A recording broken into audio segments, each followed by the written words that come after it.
Hey everyone, so today I'm going to be doing a deck profile, but this is going to be kind of like others, but also not like others. So here, I'm just going to show you the whole deck list. I do not care. I don't want you to sit through like 20 minutes of me explaining this whole deck list just to see what the deck list is exactly, but I will still go through and explain all of my card choices. So, personally, I think this is the best TACHI deck currently. The reason I say this is because this deck has insane early game pressure and has insane first stride kill. So you may be looking at some of this and like questioning yourself, hey, doesn't some of this stuff contradict what you say in the introductory guide?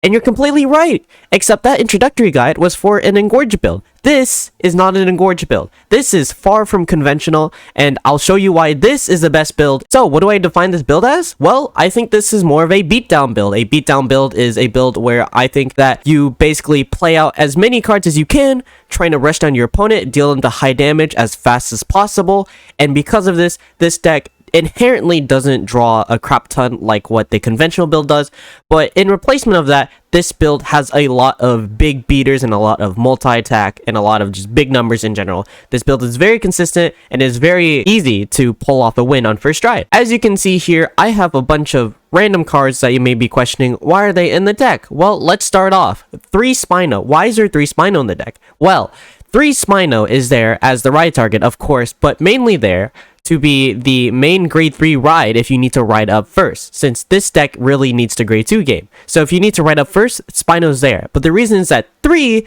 is because generally you'll win the grade 2 game. Really, you can replace that last Spino with something that has a good on-ride effect, hence the Spino reverse here. So you either ride Spino up first as normal, or you can ride Spino reverse as your first grade 3, get the extra draw and that extra draw of the XL2 as well, and then you may have set up a really good hand to go into your first stride.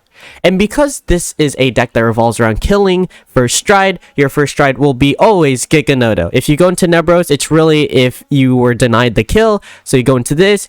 If you're setting up for the kill and you need to get rid of rear guards, you go into Devastate, and then all these other options are for the other scenarios that may come up with while playing this deck. So you may see a weird card right here. This is Dark Rex V. It is the V retrain of our lovely Limit Break 4 Superior Ride back in the original series. So what this does is that if it's in the drop zone and you're in grade 2 greater and you haven't ridden this turn, you can discard 2 gauges off of your board during the main phase, and you may call it or write it onto Vanguard. So the first bit of text doesn't really matter too much, but it does come up here and there. The second bit of text is what matters. So continuous, during the battle that it attacked, it gets plus 2k for every gauge on board. Not just itself, but on board. Because of this, this can scale higher than a Savage Mercenary, and this is a writable Excel target. So you can definitely run this, have it as a big beater, or if you need to write it, you can write it, which increases your ride consistency. As before, we were just running 4 Spino, 3 Merc, now we're running 5 writable targets. While they may do different things, they all are good targets to have on your van. That is definitely not a Merc. Next, we have the normal grade 2 ratios, but oh, you may be thinking, why is Sweeper in there? Oh, Sweeper is in here because it's a really big beater. Just like Mercenary, Sweeper gets huge really fast. The thing that has over Mercenary is that 1, it doesn't need to be called off of Dilo or Shooter, and 2, it gets resist.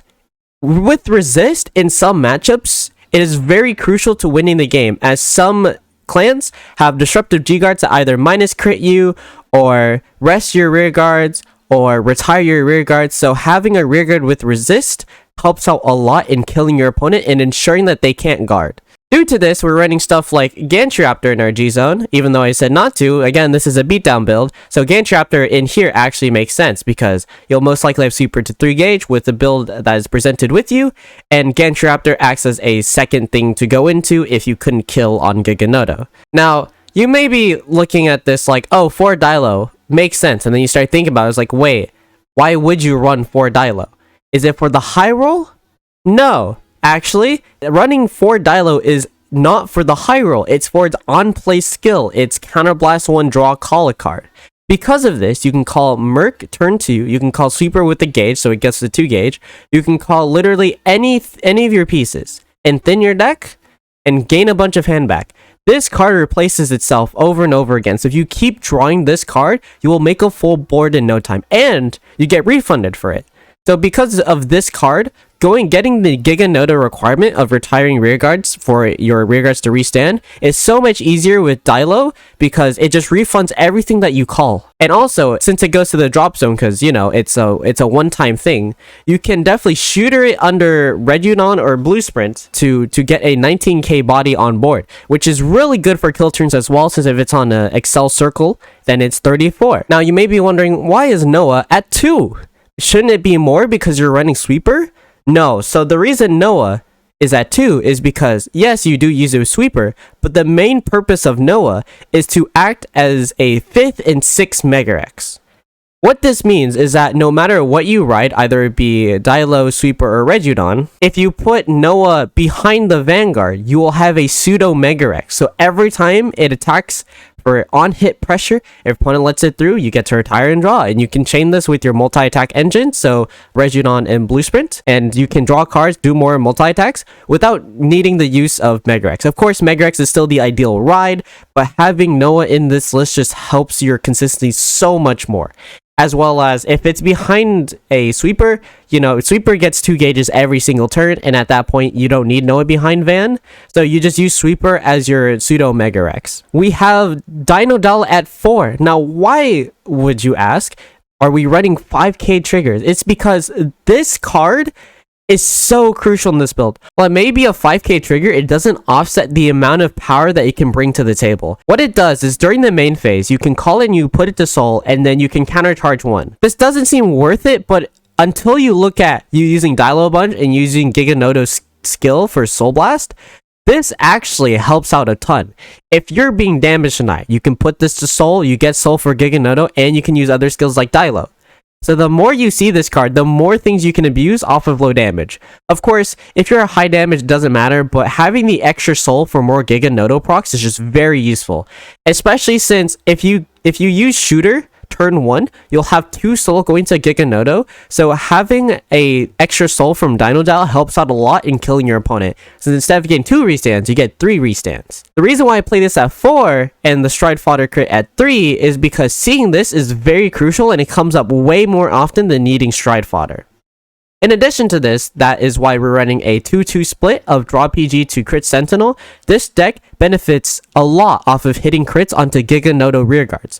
So having more crits is very useful, but definitely still having draw PGs in the deck is still helpful, as you can damage or drive check it to get an extra draw and still acts as a PG in those matches where you do need that PG. I forgot to mention this is supposed to be Drag Vita. I just sold my Drag Vita before the reprints at 6, so this is supposed to be Drag Vita. Honestly, you can play either or, but Drag Vita is more optimal here. And then G-Zone. First stride is always Giganotopharaoh. You always stride this first. You only don't stride this first if you know you can't kill and you know you can't survive your opponent's turn after.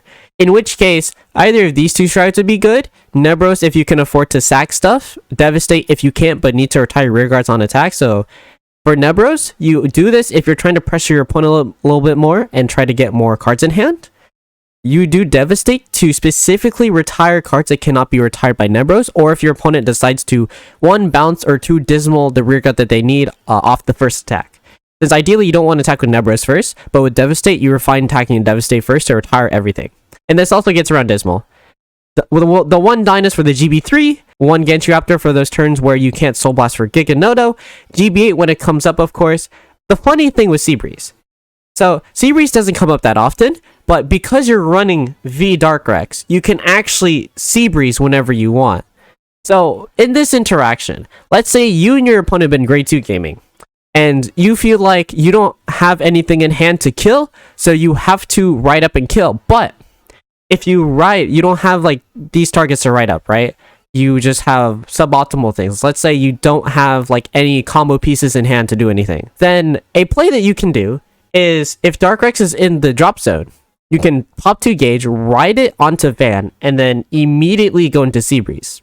This way, you're committing no cards from hand, and you refund the Seabreeze cost because you rode Dark Rex from drop, you drew a card off Excel 2, and then you just pitch a card for Seabreeze. So this way, you get a free Seabreeze for no cost. Again, this rarely happens, but this does come up in a few situations where you don't have any combo pieces, and you just need to kill straight up. So, you know, flipping triple crit is a good way to go.